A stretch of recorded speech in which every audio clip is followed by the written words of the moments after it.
একদম ওই থালাতে যাবি না, এটা তোর থালা, এখানে তুই খা।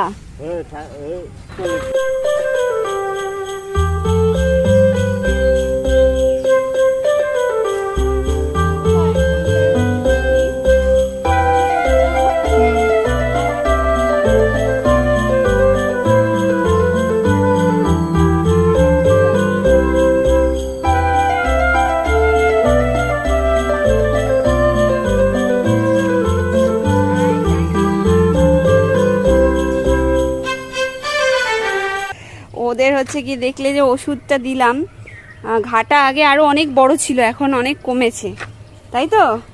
কোথায় দেখি এখন কি হচ্ছে তোমার? তুমি এত ভয় পাও কেন?